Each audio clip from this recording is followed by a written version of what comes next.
Scott Ferguson, fellow podcaster. Scott is well over 400 episodes. Great to talk to other podcasters. But Scott is in real estate. He's in Southern Florida. He's got a great, he was a great child, interesting, I shouldn't say great, but an interesting childhood where he was part of the foster situation. He was born in the Philippines, came to the States, but he found real brotherhood in the military. Now he practices jiu-jitsu. Always fascinating to talk to people in the military and practice jiu-jitsu. Disciplines at a very different kind of level and viewpoint in their life. He is a coach. He helps people, businesses in their goals, in their pursuit to move to the next level. He's kind of coined as the gap coach. You have a gap of where you are now and where you want to be. He can help. He is his superpower is curiosity. I wonder if more of us had that superpower, how better off we would be, how more interesting conversations would be. But I really enjoyed the conversation with Scott in many, many different ways. He's got a lot of great knowledge chunks, I think is what he calls it. Yeah. And he's very good at kind of summarizing in a quick way what should happen, what never gives advice, right? But knowledge nuggets, excuse me. His podcast is Time to Shine Today, but it's a really great conversation with Scott Ferguson. I really enjoyed it. I look forward to collaborating with him more in the future. Thanks for listening and watching. Hi, I'm Joey Pinz, and here's my 45-second introduction. After starting my business in the 90s, I started developing poor habits of eating in my diet because I was working way too much. Before you know it, I found myself 340 pounds. The doctor told me if I don't lose the weight, I'm not going to see my daughter graduate. Took the next 7 months, lost 130 pounds. People think there's some secret. Ask me, how'd you lose that weight? Like there's some secret. There is no secret. How'd I lose the weight? Just one word, discipline. I've had other successes in life, and I attribute them all to discipline. Now, I'm not the king of discipline, but I believe that it can help all of us. Friends, colleagues convinced me to start a podcast. The podcast mission? How do we better ourselves and society? I talk to interesting people in health, fitness, sport, wellness, business, technology, science, art, and culture. And I eventually ask them how discipline plays a role in their life. Podcast vision, growth through learning from others. Scott, well, I'm very excited to talk to you, Scott Ferguson. Thank you so much for your time. What's the difference between a coach and a therapist? Coach and a therapist. Great question, Joey. Okay, so what I do, I'm blessed to coach people here in Palm Beach. I'm in person. I like to take them to their car, right? And have them, when I want to see how they kind of keep their car. If it's, a little messy, I know what I'm going to be working with. If it's clean, I know what I'm going to be working with. But I put them in the driver's seat. I sit in the passenger seat with them. And I'm saying, see this little thing right here, this little rear view mirror? That's your past, okay? It's a great place to visit, great place to learn from. But if you need help there, I don't have the alphabet initials after my name. I'm not a doctor. I'm not a therapist. It's small for a reason. My whole thing is this big windshield, right? It's scary. Oh my gosh, where are we going? But since 2011, and also now you can carry it in your pocket here. They have what's called a GPS. They put them in the cars. That's what I am as a coach. I'm not going to be able to buckle your seatbelt for you if you so choose to. Start the car, put it in drive and drive. But if you get lost somewhere along the way, you punch in the coordinates and I will hold you accountable to them. My superpower is curiosity. So if I can find out where they're going, I'll make sure I help them get there. So a therapist is really kind of things in the past. Same with, consulting. I can't really tell you what to do in your business. If it's real estate related, yeah, I probably will have some knowledge for you, but anything else, I'm a coach. Do you want to connect with business leaders and engage consumers who take action? The Joey Pinz podcast delivers high-impact conversations to an audience of decision makers, entrepreneurs, and professionals across multiple industries. A fast-growing audience of highly engaged listeners, both B2B and B2C. Millions of listens and views across YouTube, Apple Podcasts, and Spotify. Brands that sponsor us see real engagement, conversations, and brand loyalty. Whether you're looking to sell a service, promote a product, or establish thought leadership, our sponsorships offer premium ad placements, exclusive episode sponsorships, full season branding, and event partnerships. Don't just advertise, become part of the conversation. Visit us at joeypinz.com/sponsor to get started, or email us at sales@joeypinz.com. Joey Pinz Podcast, where thought leaders, brands connect. Yeah, I've talked to therapists before, and they say pretty much what you just said. Scott, therapists go back and coaches go Right. forward. Right. I refer a lot of business to therapists, believe it or not. Like when it comes in, whether they're my professional athletes, my actors, actresses, or even a house husband, housewife, if they're talking about that past so much, then I have, 2 or 3 therapists that I keep on speed dial that I can make a referral to. Hmm. What has jiu-jitsu done in your life, Scott? Jiu-jitsu, it's taught me a lot about humility. It's taught me a Hmm. lot about consistency. It's taught me a lot about, uh, basically, I kind of like to say jiu-jitsu is life. I mean, you Hmm. can have somebody that is 110 pounds, like one of my Yeah. instructors, Tubby Aliquin. She is, 115 pounds. And every Friday we have this thing called porrada, which is a Brazilian or Portuguese word that means war. And so you go to war every Friday with your team, which gets you ready for the Whoa. tournaments. Except I'm 53 years old. I still compete. I still get after Wow. it. But if we were just talking, I can Hulk slammer, yeah, probably, right? But if you're talking technique, and she was the same size as me, she would choke me out 9 times to Tuesday, right? So it teaches you that there's levels to the game. I believe that jujitsu for a female, and there's no knock against females because I have females here in South Florida. You go into the UFC octagon, they go everywhere. They're bad chicks, right? But if Hmm. for a female, if you want a martial art that is going to be best for you, I believe jujitsu is that, because we will teach you how to, if you're in a uncomfortable situation, how to escape from it and run, Hmm. right? Not Hmm. let's taekwondo, let's do this, let's get after it. No, you want to get out of that situation and go. And no matter if you're a small male as well, we'll get you out of it and run and get help. Hmm. How long have you been doing it? Well, I started wrestling when I was 4 years old. Hmm. Jiu-Jitsu since 1995. I was born in 72, but Jiu-Jitsu and I have kind of an on and off relationship. The last 10 years, very close. Hmm. But I did take some time off and kind of went back to wrestling. Just wrestling is a lot more aggressive. It's a lot more getting after it and a go, go, go kind of thing, where Jiu-Jitsu is, again, more like life. You can methodically think through situations and get out of Hmm. things. But Scott, when you go to war, or the Portuguese word there, Ohada? on every Mhm. Friday, I mean, I know you play golf, you have got other, Sure. hobbies. Aren't you? I mean, I was doing it for a while, and then I cracked a rib and I never went back, Right? Scott. You know what I mean? If if it's gonna, if I can't play golf and can't do the things I love, I've got to remove it. Right, dude. I live on PGA Boulevard. I'm on the links 4 or Ah, 5 days a week. I get it. nice. Um, Yeah. well, another thing jujitsu taught you is recovery. So I'm really big Mm, into ice baths, infrared, grounding, just I'm really into the discipline of, if you're going to put something out, you got to make sure that you're taking in what you need. And at 53 years mm, old, I got to be recovered. So yeah, I mean, dealing with a broken finger right now, I could kind of barely move it, but to me, I enjoy that.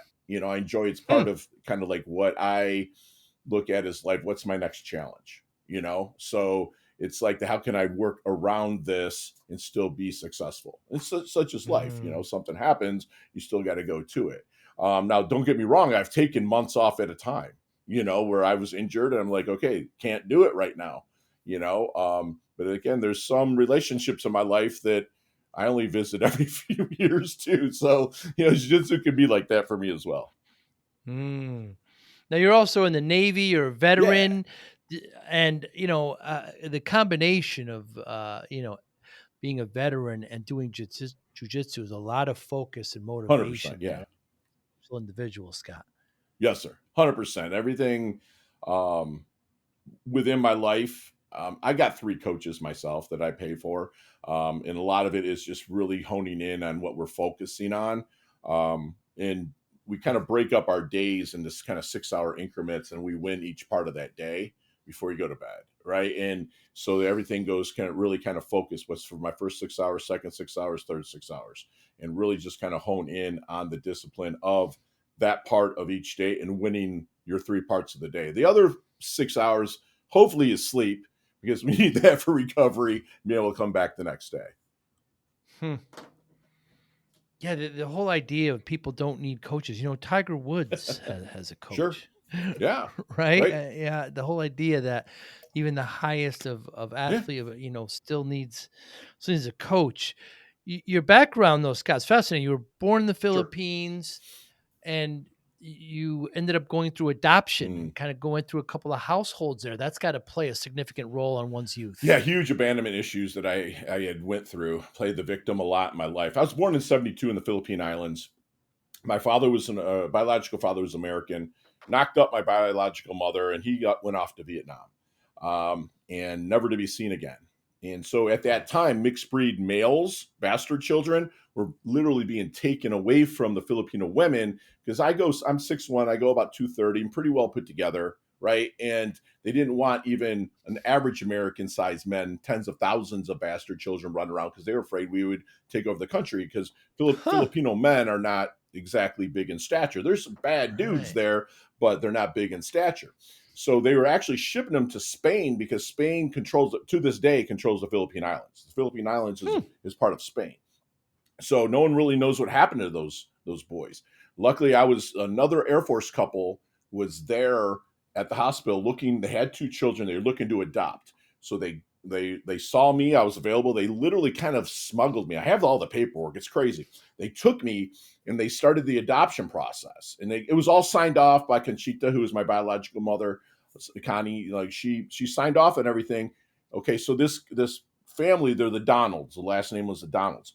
The mother who was going to adopt me, her father gets sick, so they took me on a temporary passport to California. Her father dies, she goes schizophrenic, she can't raise me.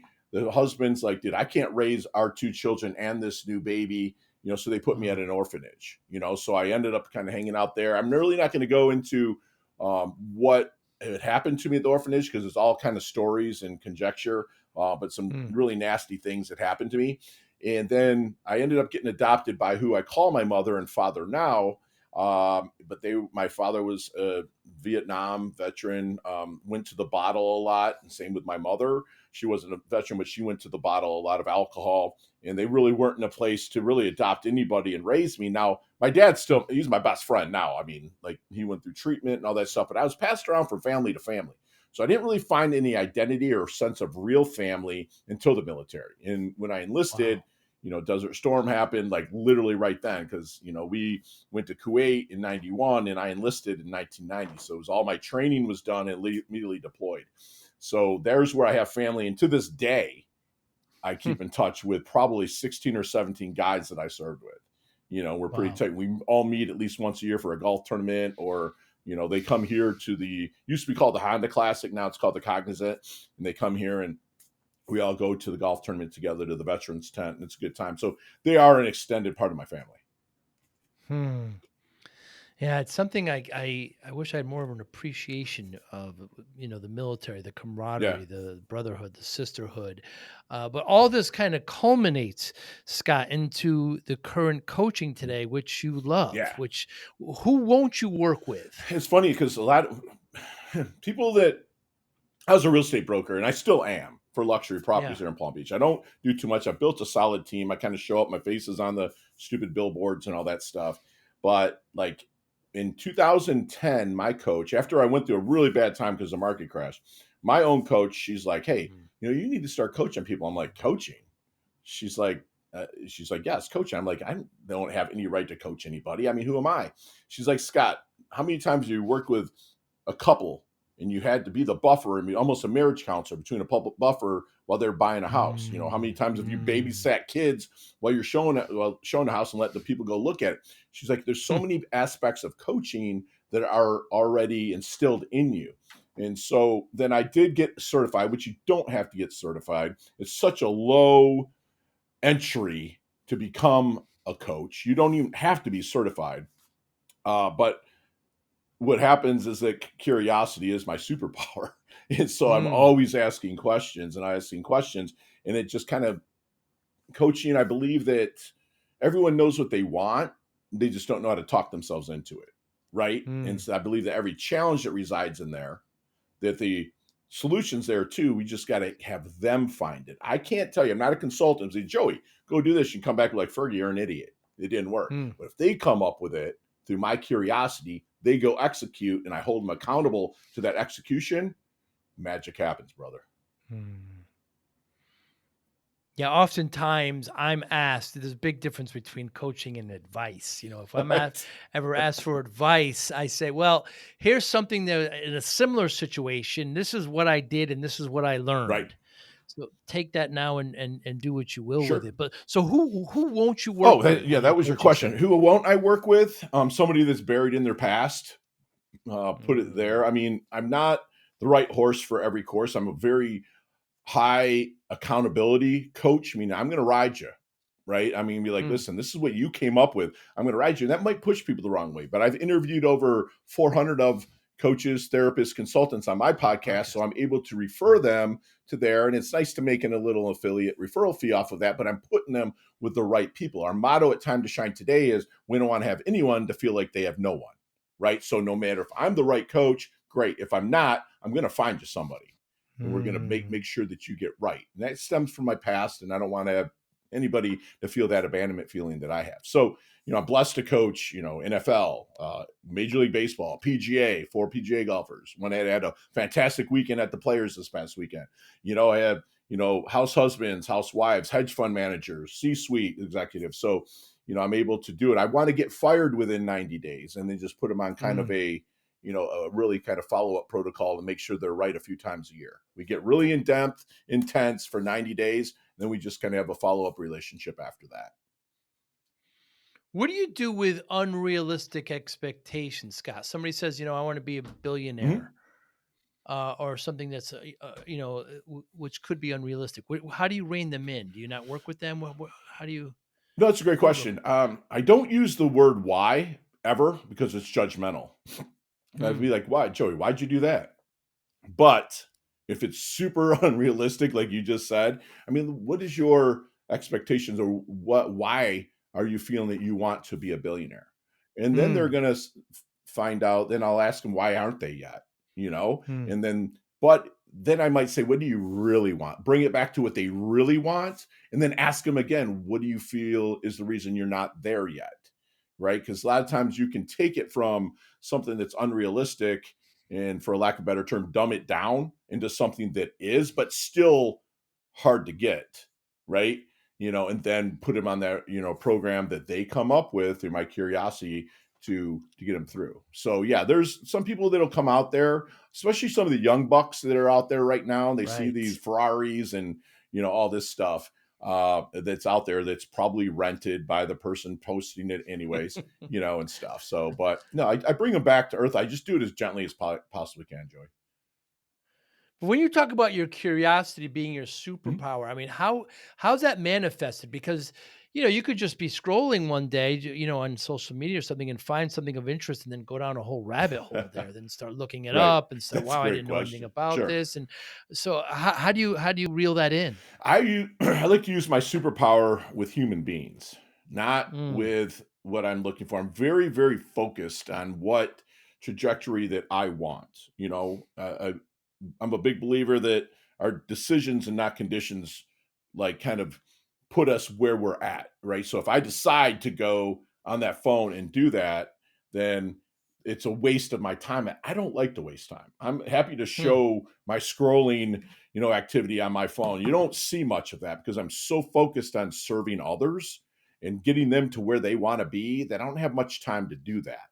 And the rest of that, other time, parts of those other 6 hours is with my fiance Susan, or mm. other people that I care about. So a lot of my stuff, I stay very, like, you talk a lot about discipline, okay? And Yeah. that's one part that's a mainstay in my life, period. And like my good friend Jocko Willink says, discipline equals freedom, right? And it's the truth.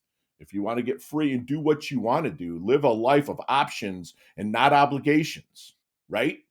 You got to discipline yourself, and no matter what you're going to do, Yeah, that's for sure. Your mission, you state in your mission, is that to make sure nobody ever feels like they have no right? one. I mean, is this something from yourself that you felt that way, so you want to make Yeah, sure no one, no, it doesn't happen 100%. elsewhere? Yeah, I mentioned that a little bit earlier. We don't want to have anyone to feel like they have no one. So no matter where you're at, we will Mm, find the right help or coach, to get you, or a counselor or a consultant or a therapist to get you to where you know that you want to be, you just don't know how to get there. And it goes back to one of my other things. We all know what we want, we just don't know how to get there. Or Hmm. talk ourselves into it, right? So yeah, it's critical to me that anybody that I can help, which is everybody, because I built a network around me to be able to help them, right? And I'm Hmm. not the right person for 90% of the people that come to us. They usually get referred out. They just do, because I'm not the right coach for them. And when you're working with people, Scott, is it generally people in business or is it consumers? Like, what's the audience? What's It's the a target lot audience? of like when I actually hired another coach to teach me how to coach.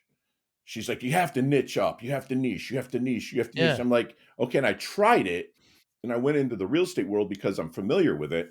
But it was like, this is no fun. Like, real estate to me is like my high school girlfriend, where I loved her. She was my first in many ways, if you know what I mean, but I'm not in love sure. with her anymore. Right. Mm. So when I went into the real estate field, I was like, dude, I don't love coaching people that are in real estate. Now, I coach some pretty big darn producers that are out there, but I don't I didn't delve into it. And I just kind of told that coach that told me to niche in, I kind of like maybe consciously or subconsciously, like, get out of my way. And then anybody Mm. that had a conversation to be had, and I asked them permission to go further, I'll talk to anybody. And again, because the way I set myself up, I don't have anyone to feel like they have no one. I will have a coach for you. It might not be Mm. me, but I will have somebody. I'm in the tech field, Yep. Scott, I still part of my business. I'm still Yeah. doing a lot of consulting and coaching. So when pressed, some of these tech firms want advice from somebody like Mhm. myself, and I don't like to give advice, but I Right. will give Right. three pieces. And I think this goes to regular small to medium businesses. Anyways, my first piece always is, hey, join a peer group. Mm.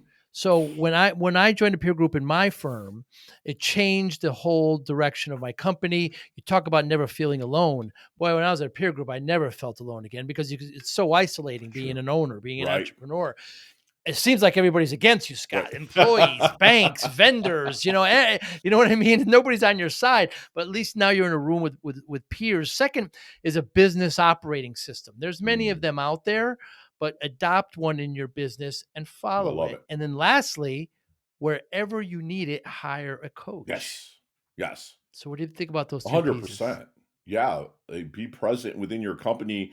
I call it getting your asking gear, right? It's Mm, like, you don't mm, know something, ask for it. And if it's going to help you and you need more time, and if it's not just a quick conversation that can help you and fix it, then I'm blessed to be in a position where I have people that will reach out as a referral from one of my clients, and I'm able to help them out with my free hour of power, right? But mm, sometimes if it goes more, and the more that I'm getting my own asking gear to ask them questions, then yeah, coaching is paramount to helping you get to that next level.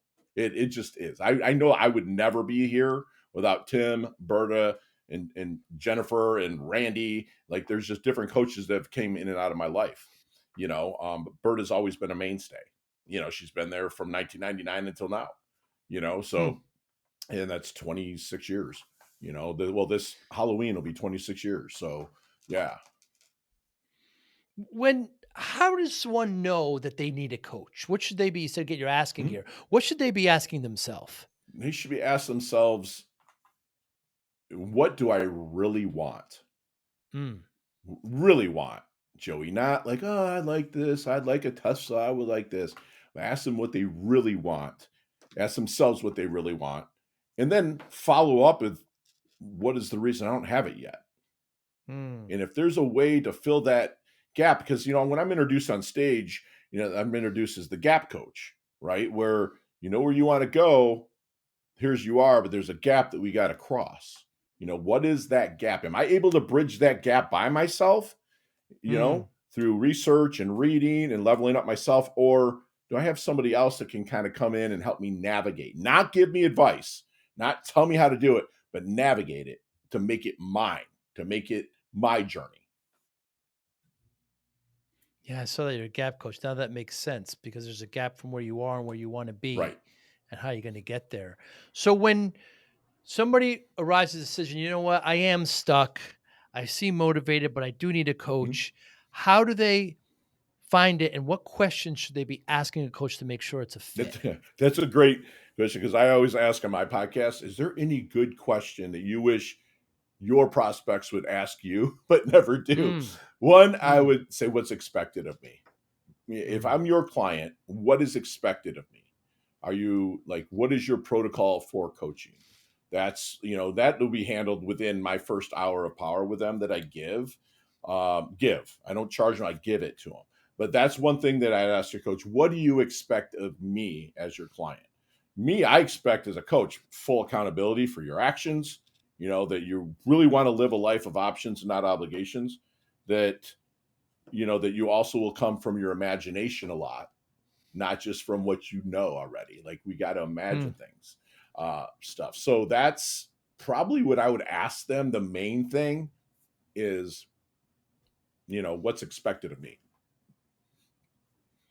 Yeah, managing expectations right away is real Huge. important because if weeks go by, months go by, and say, "Hey," and do you kind of work backwards? You say, "Okay, if your goal, I don't know, we used $1 billion, I Sure. don't whatever the big, hairy, audacious goal we call it a BHAG, right in business, Right. whatever that is, do you make smaller goals to get Oh, there absolutely. and measurables at that Great point?" question. Sure. Yeah, I'm a big believer. Inch by inch, it's a cinch, right? By the yard, it's hard. Mm, Okay. So it's like we're gonna, the whole cliche question: how do you eat an elephant? One bite at a time, right? But we're going to mm, break it down. They're going to break it down because I'm going to ask them, what's next? What's next? What's next? I'm blessed to coach a Super Bowl winner from the Philadelphia Eagles this last year. Who am I to tell them anything mm. about anything, right? But I can say take their input of what they've come up with through my curiosity. Okay, what's next? What is the next move? Because he had, I know you don't have slumps technically in football, but he did go through a time where aggression was not there. And then we just really just kind of kept going and kept going and kept going inch by inch. And also knowing that these people, especially when you talk about in business, that the top of one mountain is the bottom of another, Mm. right? And so they're always going to want to keep leveling up and peaking up and peaking up and peaking up. So yeah, that's pretty much it is really to find out if they're slumping and get back to basics, and putting together a program that they come up with and just holding them super accountable to it. So Scott, when somebody's qualifying and interviewing a coach, what are some red flags they should look for? If the coach ever uses the word why, like I said before, in a judgmental way, Mm. I don't think that they have Uh, their really best interest. If they start off giving him information, I'm sorry, like advice right away, that you didn't ask for, because a lot of coaches out there, man, it's such a low barrier to get in this business, right. and like Right. they will like you might talk to somebody and have a challenge, and they'll go right into coaching mode, right? Me, I used to do it. I was that dummy. I'm sorry for anybody that does that. I'm calling myself a dummy. Uh, but I was taught very quickly to ask permission to coach. And I found a Mm, really good way to do that is, if Joey, you came up, I heard you say something about a challenge. Say, hey, Joe, you know what? You talked about this a little bit. I have some ideas about it. They might be stupid.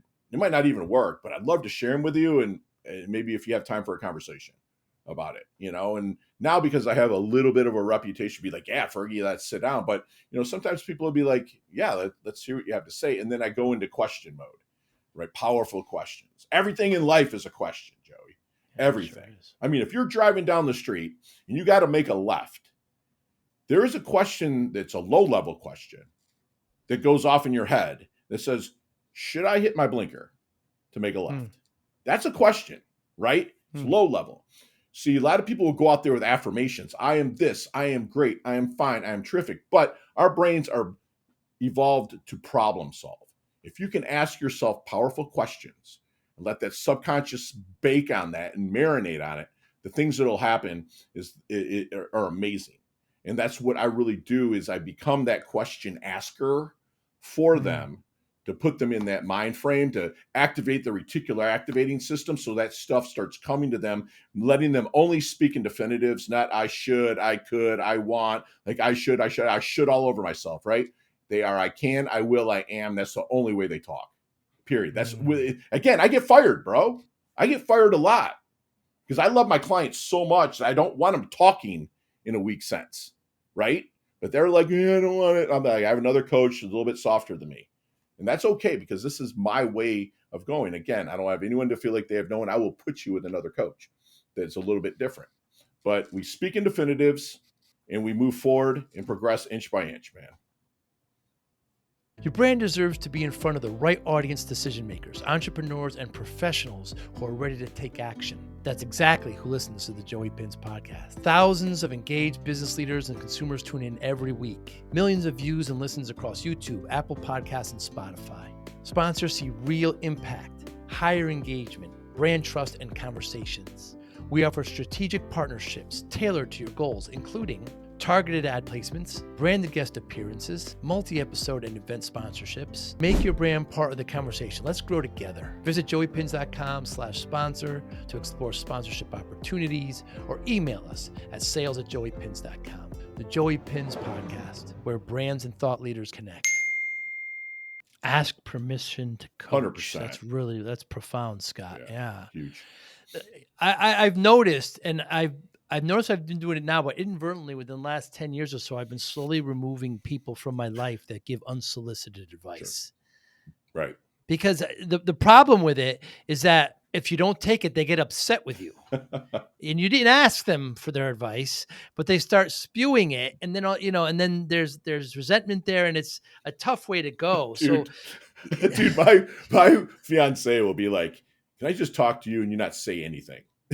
And I just want to be heard. Dude, right? And that's it. It's human nature. I mean, that was early in our relationship. Right now I'm like, babe, vent, let's go. And then at the end I'll be like, you want anything from me? She's like, nope, it's good. Like, okay, cool. Some people just need to do that, Joey. But again, if I hear that and I'm like, hey, I got some ideas. Would you like me to share them with you, or what do you think? And the ideas aren't advice. The ideas are questions to their retort that they're putting out there. So it's just, I do things a little bit differently. And I've been blessed to be coached by some of the best that have taught me. Yeah, and I've been a student of question-based learning, which is the Socratic method, which is the original university, Socrates. Yes, sir. For my whole life, I have found that I learn best when I ask. Sometimes it gets you in trouble, and most of the time it doesn't. Right. But I'm just generally inquisitive. What's a knowledge nugget?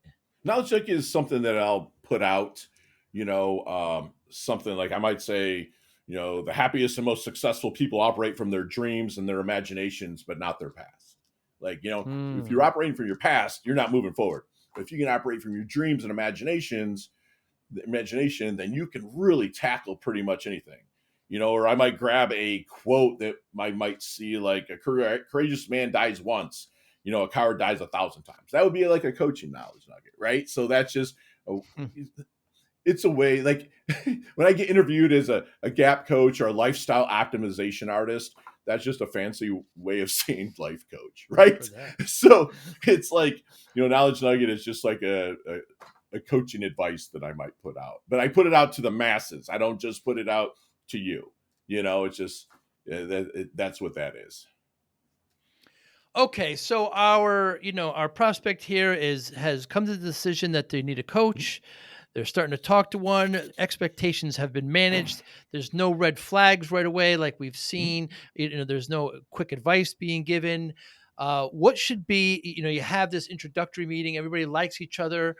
What should be the point from that point on? What should happen? What should that person expect from? Okay. With me, a lot of accountability. Each one of my clients, I have like 8-week program where they have to text me by 9 a.m. their time. And if they're in Singapore, 9 a.m. their time. They're in South Florida, 9 a.m. our time. They've got to text me. The first week is 3 things you're grateful for, right? And the next week will be 3 things you're grateful for and your intention for the day. And the next week will be 3 things you're grateful for, intention of the day, and your act of service from yesterday. What did you do for somebody else? And that's part of, like, it goes along with my 1 or 2 sessions a month with them. And they do it in the morning because, again, I've said, mentioned this before, the reticular activating system, the RAS. It's like, for those of you listeners out there that don't know, if Joey says to me, hey, Fergie, man, I got this new Tesla. And I'm like, yeah, what's a Tesla? I've never seen one. Be like, oh, come over. I go over there. You're showing me your car. I'm like, dude, this is sweet. And I see your emotion attached to it. I'm attached to it. I'm like, dude, this is awesome. How many Teslas do you think I'll see on my ride home? 5, 6, maybe. They've always been there. I Sure. just didn't see it. So if I'm having someone putting out 3 things they're grateful for first thing in the morning, that reticular activating system starts going out and looking for it. It's freaking science, dude. Because again, I give that Tesla that example because like people will know, hey man, I've been wanting to buy a blue van. How many blue vans are you going to see? Once you start focusing in on that blue van, you're going to probably see a lot more than what you ever saw before. So that's what they'd expect from me at the start is really activating that RAS, that reticular activating system, to the point where your subconscious is out there looking for things. Your active service doing something for others, right? Something that you've learned. And again, something is added each day. And then guess what? They look back at that 8 weeks, they freaking journaled for 8 weeks. Imagine that. And I'm holding them accountable to that journaling, right? They don't know it. I don't tell them. I just gave away a secret here, but whatever. It's like that's what they're doing is they're really journaling. And then they'll get to the point where even after our 3 months is up, I'll shoot them a quick text. Hey, man, let me see your protocol for the day. And probably 7 out of 10 have their protocol keep going because they see the magic of getting it out there, right? And in doing it, that's how I was started by my coach. He's like, dude, you need to tell me 3 things you're grateful for in a voicemail every morning. 1999. And I was like, Wow. oh, I'm grateful for being interviewed by Joey Pinz. I'm grateful for the sun shining in South Florida, and just being there. But again, it just gets that brain activated to go look for those things. Just like that Tesla. You've never seen one before, but guess what? But they've always been there. And that gratitude and those good things have always been there, Joey. They just weren't conscious and present and in the moment to notice it. Smell the roses. Yes, sir.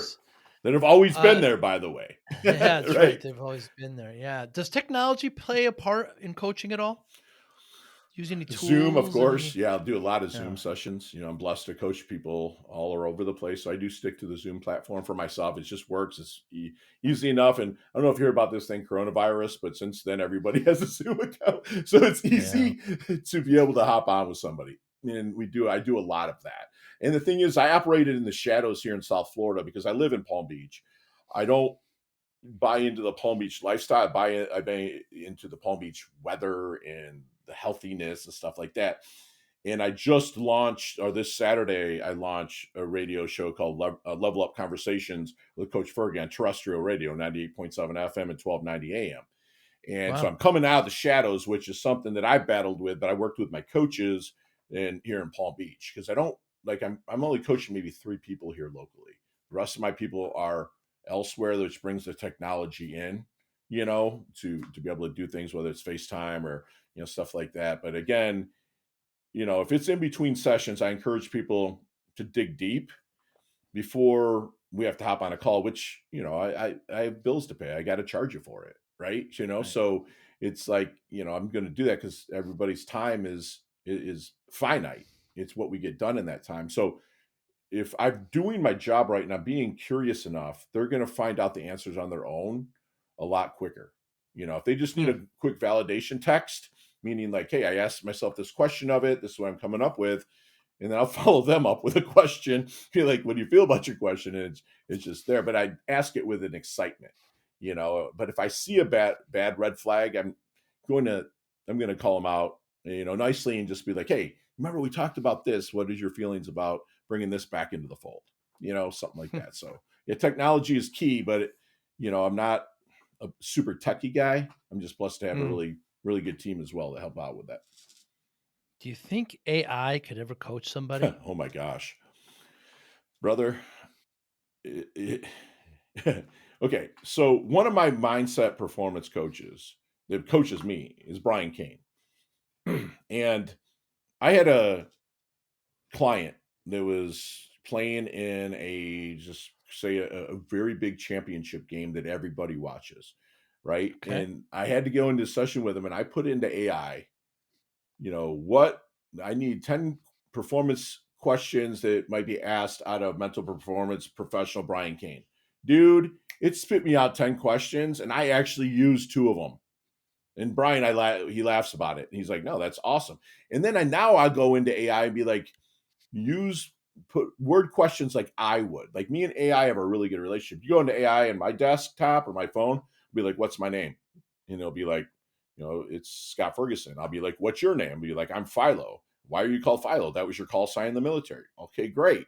So Hmm. you get to know each other and they start doing so. To answer your question, Wow. yeah, it could happen, man. But you got to still have that human touch where I'm a big believer in listening with your neck, right? Mm, Meaning I'm leaning in, I'm really getting into the conversation. I'm not just listening with my ears, I'm seeing your posture, I'm watching your breath, I'm listening for different, fluctuations in the words that you're saying, if your eyes are going up and to the right, or, just really reading people. AI will never be able to really, I think, right. maybe it will be able to take that, maybe just not in our lifetime, you know? Mm. But yeah, I can see it doing some coaching, but I don't see it taking the place of a coach.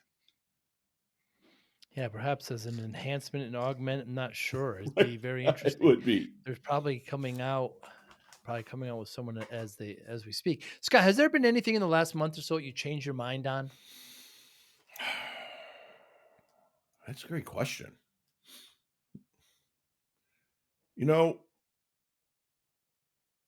I do miss the cold weather. I know it's trivial to what you just asked, but unfortunately, I lost an aunt last week, and I went up to Detroit. That's right.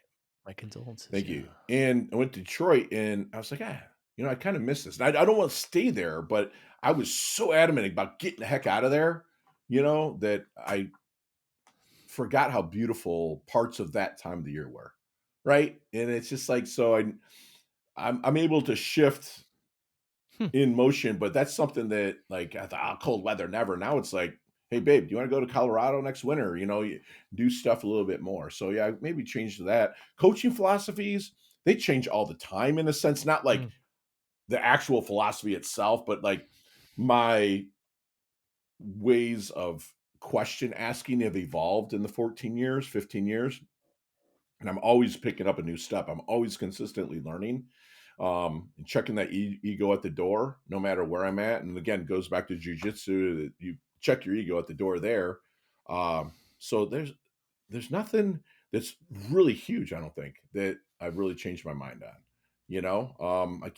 I live in the biggest glass house that you'll ever see, so I don't judge people. It's not my jam. I Mm. just don't. I don't have the time to do it. Um, Maybe I added a lot more faith into my life. I mean, I've always been a Christian, right? I don't really talk about it too much, but like I add a little bit more faith into my life where I was letting fear kind of take place where, you know, faith and fear both start with the letter F, but they're also both a belief in a future that hasn't happened yet. Right. So I've started to really lean into faith a lot more than my fear because I used to embrace fear and say, like, let's go. Right. Now it's kind of like I lean more into my faith, of what I've learned and just kind of move forward. And again, fear and faith, it's a belief in a future that hasn't happened. It's just really kind of leaning into the faith more, I guess. It's interesting, Scott, you say the cold weather because I'm from the north as well. I'm on the west coast of Florida, Oh, you and okay? yeah, I just moved here a year ago, but I was wintering Oh, here. nice. Once I became empty nest, I said that's enough. I want to play golf in the winter.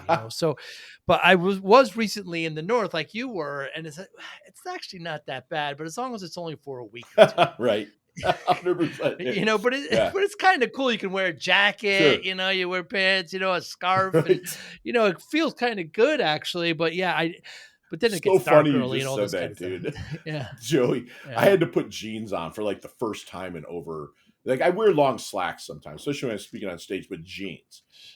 yes. And it was like the fabric on it made the back of my leg break out. I was like, what is going on here? Because it's not used to it, right?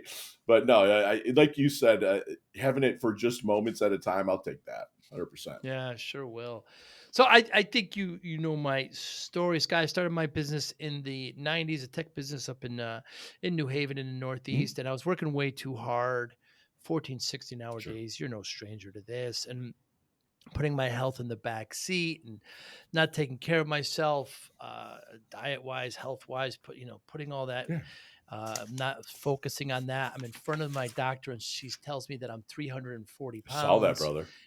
Yeah, if I don't lose the weight, I'm not going to see my daughter graduate. Scared the life out of me. My daughter was just born. So spend the next 6, 7 months. That's amazing. Lost about 130 Yeah. pounds. You can't look at it as a finishing line. These are lifelong Yeah. changes.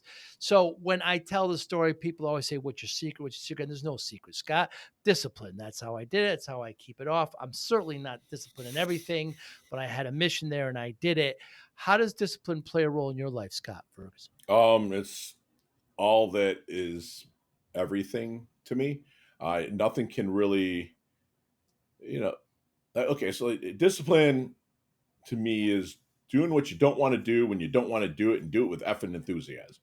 Right? Mm, It's like you don't want to do it. I don't. That cold plunge sits outside my door, and it's been pretty chilly this year in Florida, brother. Like for you, has and I know you've only been for here a year, but us. it's been a little bit chilly. Yeah. I still get Yeah. in it because I know what it's doing. It's pushing that blood to my vital organs, and then when I get out, I get to put that oxygen saturated blood back to my extremities. So it's Mm, looking at the end game versus what's in the now.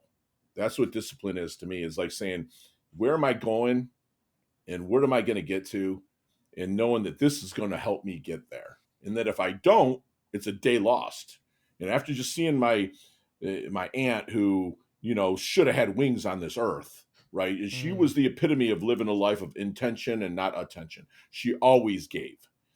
hmm, And seeing that she went in the hospital last week with sepsis, and her heart rate wasn't high enough for them to operate, and she passed, right? And her mother had lived to 97, so I'm like, Aunt Joyce is gonna live forever, dude. You know what I'm saying? wow. And for seeing that happen, and if I'm gonna miss a day of cold plunging that I know cannot add to me, like when you're 340 pounds, you didn't miss too many days of getting at least your brisk walk, your weightlifting in, watching exactly what you're eating, the macro, the micros, right? So if I miss a day, and now I have, something I can remind myself of that I can just put right on my desk or memoriam and be like, dude, like I don't, if God takes me in a car wreck or a plane crash, I get it, right? But I Right. don't want to give him a reason to for my health, or I don't want to give anybody a reason to for my business about helping people, right? And again, I want to live that life of options and not obligations, right? And I am living it. So yeah, discipline is everything, and it's like showering, right? You got Hmm. to do it daily. It's like a same thing, man. I know, and given your, extraordinary youth, Mhm. as a foster child, eventually coming to a different country, things that happened to you before you joined the military. You say you really didn't kind of find brotherhood till you were there. I mean, did you learn that, hey, discipline is something I need to fall back on? You kind of learned it the hard way. Was it in the back of your mind? Discipline was instilled in me early, and the reason why I say that is because remember, when my parents were unable to raise me, the one family that I went to live with was my Uncle Johnny. And I love my Uncle Johnny. He's awesome. He's in his 80s now, but it was yes, sir, no, sir, Mm, everything. And it was hmm, like, chores on the weekends. It was homework before sports. And I lived with them between second grade and seventh grade. So there's from, young times. He let us excel at sports, but it was a discipline that was there. He was a believer in, the stick a little bit, like if you got out of line. Didn't beat us, but he made sure that, he was 6'6", big dude. He made sure that we knew not to get out of line. But yeah, it's the discipline was instilled at me at a very young age. So when I went in the military, it was actually very easy hmm, to acclimate to that. When I'd sit back and going, why are these guys having such a hard time?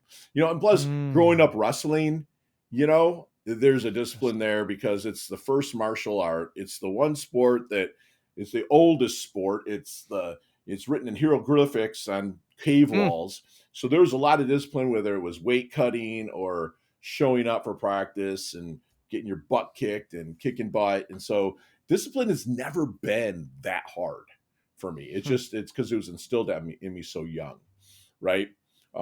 and I did have a problem early in my coaching career of like, why don't you get this? It's like, and I don't say that to people. And I'm thinking, why doesn't he get it? Like, what is stopping him from understanding that this will actually get him there? And that's where storytelling really leveled up within my coaching, where I'd paint pictures for them of them not being there, and then they would be like, oh, and be like, all right, let's backtrack to where we are now and build that discipline up towards it. So again, checking my ego and then working within their own story, because everybody has their own story, right? And what happens is we start listening to ourselves instead of talking to yourself. It's there because discipline, salesmanship, everything is kind of programmed out of us when we're into us or out of us when we're young. I mean, kids are told no an average of 135,000 times by the time they're 13 years old. Really? Right? No, no, no. Can I have this? No. They're born salesmen. I mean, if a baby cried, they get on the nipple or the bottle, right? And there's no ifs, ands, or buts. They are born salesmen. But then we're programming it out of them or deprogramming them. And once you deprogramming them out of that, then there goes their curiosity, right? The curiosity's gone. And then they just live a life of gaming and, sitting around. Not, I do know some gamers that are millionaires and they do great, right? I actually coach one, right? But it's like they made that their, well, what they're doing to do for a living. They just didn't make it something that they just do to like get out of reality. So yeah, the discipline is like, I love your show because it digs deep into discipline and it has to happen daily. And of course, jujitsu. I mean, it's required. I mean, you've got to learn to tap. You've got to learn to when you get tapped to tap and learn to tap. I remember there was some of these guys who just wouldn't tap. I mean, it was man, but just not abusing Sure. it and being able, like you say, for some people to learn how to get out of places and escape. I mean, it's just prevalent there. Yeah, yeah. I love that you said that. And I had this purple belt that's in our room will meet the new people and be like, listen, I will teach you one move that will get you out of any situation you're in. And they're like, what is it? He's like, tap. But we also have some great coaches that won't let you tap if they're in the position of having you in control, because they will teach you. That's great about like Coach Greg, Coach Eric Alquin, who's the CFAA champion right now. We're getting him into the UFC and stuff. I'm blessed to coach him. But it's like they'll put you in positions and be like, okay, do this, this, and this, and they walk you out of it, right? And that's what I love about our academy at the People's Jiu-Jitsu, right? So And, good. and So good it's for great because you get a lot of egos in the sport, right? And they're like, pohada, pohada, pohada, like war, war, war. It's like, we save that for once a week. The rest of the week, we just drill, have fun, talk amongst ourselves, share. We're always having breakfast together, stuff like that. And, just in bouncing stuff off people. And they told me when I started coming in a lot that I leveled up the conversations in the room. What I mean by that, it's like great minds like you and me. And I think you have a fantastic mind, Joey. Like you and I would talk about ideas. If you and I were having coffee right now, we'd be talking about ideas. Mediocre minds will talk about events. Oh my gosh, the presidential race. Oh my gosh, this. Oh my gosh, that. Low level minds, or I call low rent, they'll talk about other people, and it's usually when they're not there. Right. So I bring that up because I won't let anybody talk about somebody else. If they're talking about somebody, I'll be like, hey, are they here? Where are they at? They're like, oh, they're not here. What's going on? Why are we talking about them? I will check them. Again, that's part of the ego. You got to just keep it. So I do level up that energy in there. And, Coach Eric, Coach Tubby, Coach Greg, Coach Mike, they allow me to do that, because they know that's what I do for a living is level people up, so. What motivates you, Scott? you know, uh, I'm trying to think of. There's nothing that I worry about that motivates me, right? It's nothing like, oh my gosh, money or I got to get this status. I believe what motivates me is I just want to continuously plant trees that I'm never going to sit in the shade of. Right. And that's going to be like, dude, if I can help this person, I believe I do a lot of mentoring. I mean, heck, man, I'm at the PBSO jail, 2 Sundays a month, the Palm Beach Sheriff's Office jail, 2 Sundays a month. They allow me to go in there and pro bono coach for nonviolent offenders. They have 30 days or left. Wow. And they allow me to talk to them, help them set their vision. Right. And again, I don't do that to get paid. I want to plant a tree and mentor people, because I believe the more you mentor, the more immortal you become on your own, Mm. right? If you help somebody and they pass it along, they're like, oh, I learned this from Coach Ferg, and they just keep passing it down, So, I like to give until it hurts so good. But, Mr. Joey, be open to reciprocation, because a lot of people out there, they die from caregiverness, where all they're doing is Mm. worrying about other people, and they're never open to reciprocation. And I have clients Mm. like that, where they'll give, and they're wondering why they're not having that millions of dollars coming in after what they're giving. And so one analogy that I was taught and I passed through my coaching is, I look for a plant or a tree, and I'd like, Joey, you see that plant, or you see that plant right there? You say, yeah. I'd be like, what do we breathe in, Joey? What do we breathe in? Okay, what do we Oxygen, breathe out? nitrogen, Carbon oxygen, dioxide, right? carbon That dioxide. Yep. plant, what does that breathe in? Oh, what we breathe out. Carbon dioxide. What does it breathe out? Yeah. Oxygen. What we breathe Does that in. plant Yeah. have a choice? Why do we give ourselves a choice? And I am a huge culprit of it, where I'll give, and people will be like, dude, take this, Fergie. Like, they'll give me money, Mm. or I got a certain couple their intimacy time back, and they put me and Susan on a nice cruise, on top of the Nice. fee, and I didn't even go into coaching about that. It's just what that is added up to his hedge fund, which pushed up his numbers there. So I just believe, Hmm. give, but just be super open. That reciprocation doesn't have to come in money. My goddaughter might call me tonight and say, hey, Pop, just wanted to rap, and you don't have to send me money. That's a way that I'm getting as well. So Mm. it's, you have to look for the good of what's been given to you across the board from all angles, man. It's interesting, Scott, because it seems you treasure, you value, you're motivated by impact, but it's also you have to also make sure that you leave yourself open to receive it from others. 100%. Yeah. Yeah. It's was a fault of mine. But and I was, my coach would be like, you did this, why aren't you here? And a lot of times it was monetary. Okay. A lot of time it Mm. was the money part of it, and also because I was doing pretty well with real estate. So I didn't really worry about it too much, but it is a lot more fun to be a little bit more relaxed about finances, because I'm open to what is given to me in the coaching side.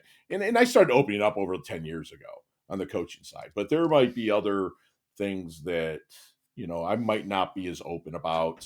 Um, I can't think of one off the bat, but there might be something that I'm not, but I'll just keep giving and giving, Hmm. or maybe even just sidestep it altogether, so, but yeah, it's impact. I think that's the perfect word, is what I'm looking to make on people.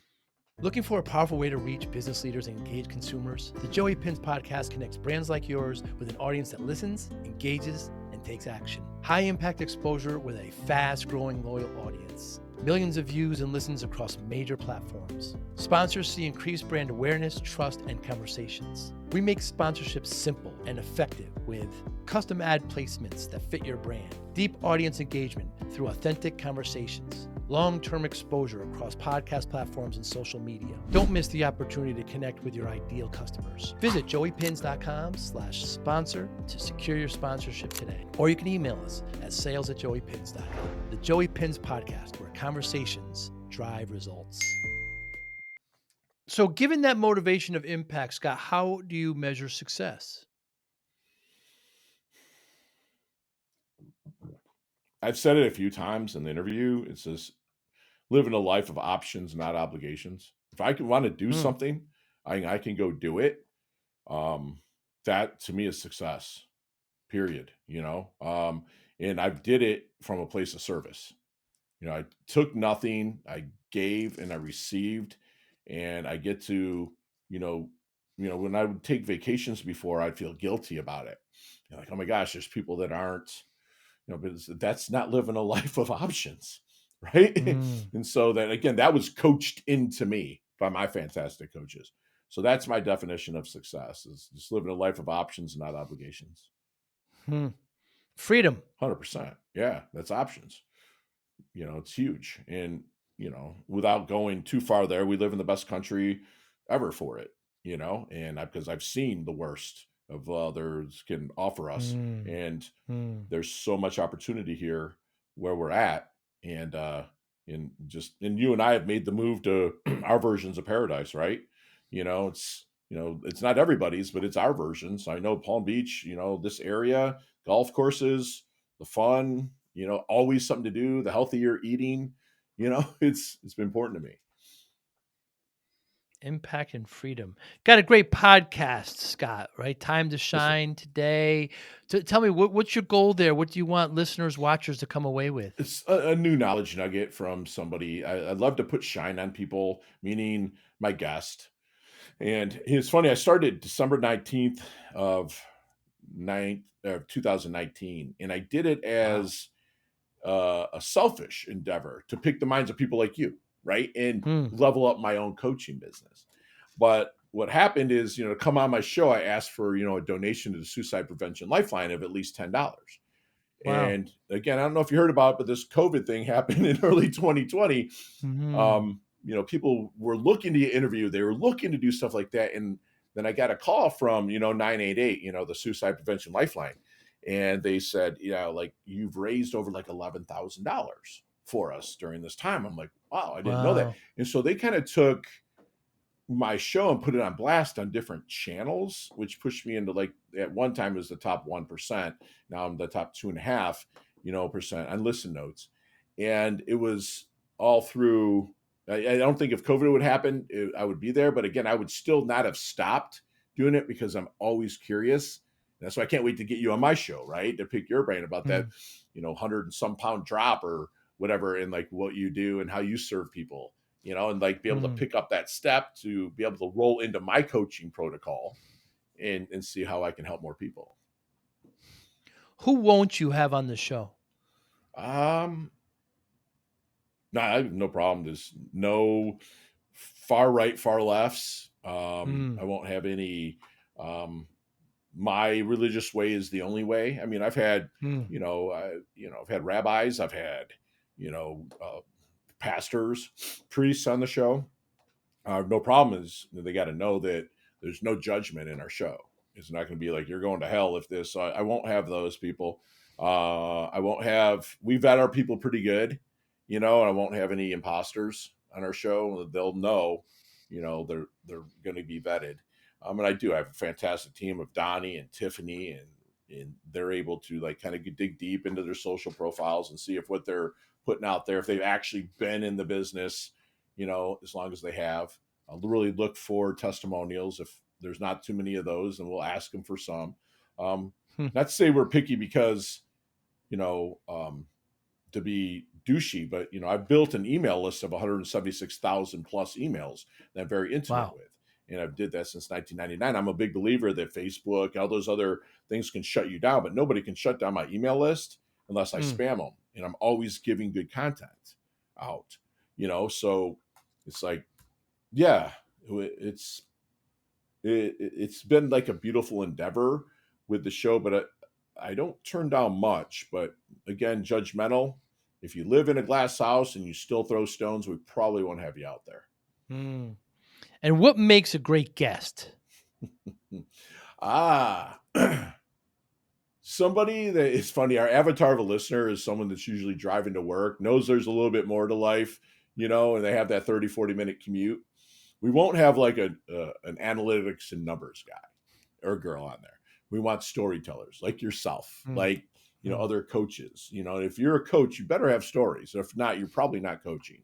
You know, um, so yeah, we won't have people that's all analytics, numbers, facts. I mean, I believe math don't lie. I get it, right? But also math. Not that many people listen in for that. They listen in for stories. Tell me a story and I'll listen. Tell me a fact and I'll learn. Or no, tell me a story and it'll live in my heart forever. Tell me a fact and I'll learn, right? So, but what's more fun? What's something that lives in your heart through the story, or a fact that you just learned from? To me, it's a story. Mm. Well, I love what you're doing, Scott. I think I like it. You got 400 episodes. There's not many of us that have You got like almost several. 700, don't you, or something, bro? Yeah, I got a lot. Yeah, but the thing is, there's not a lot like us. Right. I don't know what the numbers like. 5% only have 10, Yeah. and 4% don't Yeah. go beyond 100, something like that. Yeah. So it's great because I love talking to great guests like Thank you, yourself. Thank brother. you so much for your time. So anybody watching, listening, how can they get in touch with Call you? us, man. 561-440-3830. Hmm. You can call us. It'll be somebody during working hours to answer. If not, you will get a record. Feel free to call it right now. You will get a voicemail that goes out with today's date. I change the voicemail every single day. Wow. Or you can visit, look up Time to Shine Today. And again, make sure you add today onto it, whether it's .com, Instagram, YouTube, and LinkedIn is where I do a lot of my B2B business is LinkedIn under Ask for Ferguson, ASK, the number 4 Ferguson, Ferguson. Yeah, that's it. You got great content out there. You put snippets of the Oh man, podcast. thank you. Yes, TimeToShineToday.com. sir. Scott, I thank you so much for your time. Next time I'm down there, which is quite often, we'll get a cup of tea. Please. Like, where are you at, brother? I'm in Oh, Tampa. love it. I'm speaking in Tampa next month. There So, you go. yeah, I always, kind of invade my little cousin. She's my second cousin. She's a pretty big real estater there in Tampa. And I always invade her place and kind of crash and stuff. But like when I'm there, I would love to look you up, man, and grab a coffee or tea or whatever you do. Sounds good, my Right? friend. You be Thank well. you, brother. See you, Joey. Thanks, everybody. Thank you for listening and or viewing Joey Pinz Discipline Conversations. Please share this episode with one or two of your friends who you think may benefit from the episode. Our website, www.joeypins.com.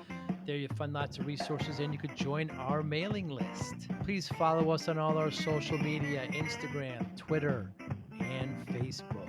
Podcast information, the video version of our podcast is on YouTube. Please subscribe. Audio is on all major podcasting platforms. Please follow them. And if you like it, please consider giving 5-star rating. Would really appreciate that. Thank you again for listening or watching Joey Pinz Discipline Conversations.